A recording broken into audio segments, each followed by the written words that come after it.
ഞാൻ ഹസ്നിന്റെ അടുത്ത് എത്തി. ഹലോ, ഇന്ന് എനിക്കൊരു ഗസ്റ്റ് ഉണ്ട്. ഗസ്റ്റിന് പിക്ക് ചെയ്യാൻ വേണ്ടി വരാമെന്ന് പറഞ്ഞിട്ട് ഞാൻ എണീറ്റപ്പോൾ ലേറ്റായി.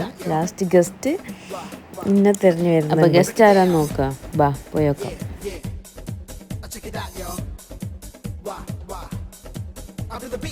ഗസ്റ്റ് താഴെത്തിക്കണേ. ഞാൻ താഴത്തേക്ക് ഓടിപ്പോവാണ്.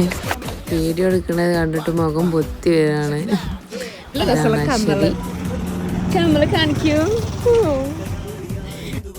അങ്ങനെ ഞങ്ങൾ വീട്ടിൽ കയറി പോകുമ്പോഴാണ് എൻ്റെ കണ്ണിൽ ഈ പൂ പെട്ടത്. ഇതിപ്പോൾ എന്ത് പൂത്ത് നിൽക്കണമെന്ന് വിചാരിച്ച് ഞാനിതിങ്ങനെ നോക്കി നിൽക്കുമ്പോഴാണ് ഇതുവരെ കാണാത്തൊരു പൂവെന്ന് വിചാരിച്ച് നോക്കി നിൽക്കുമ്പോഴാണ് ബാക്ക് കൂടെ കുഞ്ഞുവാക്ക വരുന്നത്. ഓട്ടി വെച്ചിട്ട്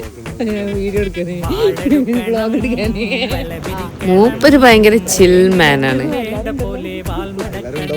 മൂപ്പര് പാർട്ടിന്റെ അകത്തിൽ വോട്ട് ചെയ്യണം എന്ന് പറഞ്ഞാണ്ടാണ് പോണത്. ഓക്കെ എന്നും പറഞ്ഞ് നമ്മളും പോന്നത്.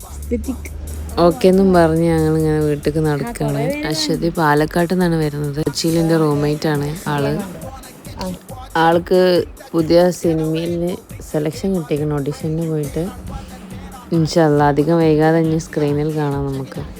ഞാൻ ഹസ്നിന്റെ അടുത്ത് എത്തി. ലൈറ്റായിട്ട് ചായ ഒക്കെ കുടിച്ച് അറിഞ്ഞില്ല. സാരമില്ല, മാനസിക രോഗിയാണ്. ഞങ്ങൾ ചെറിയ ഫോട്ടോഷൂട്ടിൻ്റെ ഭാഗമായിട്ട് വന്നതാണ്. സോ ബാക്കി വിശേഷങ്ങൾ അടുത്ത വീഡിയോയിൽ കാണാം. ബൈ.